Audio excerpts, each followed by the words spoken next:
Isang ekonomista po ang nagpahayag ng suporta sa kandidatura ni Pastor Apollo C. Quiboloy sa 2025 senatorial elections. Bakit kaya niya ito nasabi? Si MJ Mondihar sa balita. Tingnan nyo na lang kung ano nangyari sa KOJC. Sa panayam sa SMNI Radio ay hayagang sinabi ng ekonomistang si Dr. Michael Batu na suportado niya ang pagtakbo ni KOJC founder Pastor Apollo C. Quiboloy sa pagkasenador. Ani Dr. Batu, na ngayon ay nakabase sa Canada, hindi biro ang ginawa ni Pastor Apollo sa KOJC sa loob lamang ng maiksing panahon.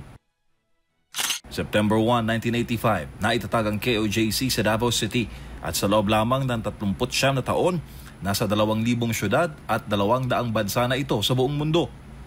Sa ni Dr. Batu, hindi lalaki ang KOJC ng ganito kung hindi tapat ang liderato ng butihing pastor. Hindi sa inyo malinaw sa mga nakikinig kung ano yung vision ni Pastor, tingnan nyo na lang kung ano nangyari sa KOJC. Diba? So kung ano yung mga maganda nakita natin na nagawa ni Pastor Quiboloy sa KOJC. Partikular sa mga isinusulong ni Pastor Apollo, ang mga panukalang batas kontra korupsyon na ni Dr. Batu ay may malaking factor sa ekonomiya ng Pilipinas. Kabilang na dyan ang panukalang pagbuo ng Truth Commission na mag-iimbestiga sa lahat ng isyu ng katiwalian sa bansa. Sakop ng Proposed Truth Commission Act ang pagpapapirma ng waivers sa mga taga-gobyerno kung saan panunumpain ng mga ito na hindi magnanakaw sa pera ng bayan.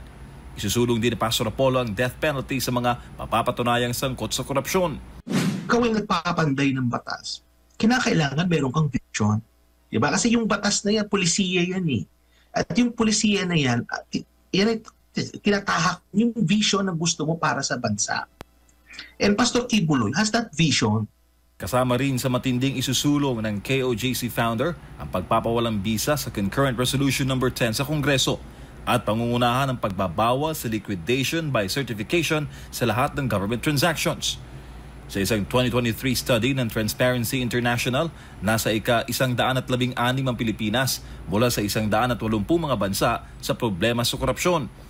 Habang naniniwala naman ng 84% ng mga Pilipino na kailangang tapangan ng Marcos Jr. government ang pagresolba sa problema ng katiwalian sa gobyerno. Para kay Dr. Batu, kailangan makaupo ang non-traditional politicians para maging halimbawa sa pagresolba sa isyong ito.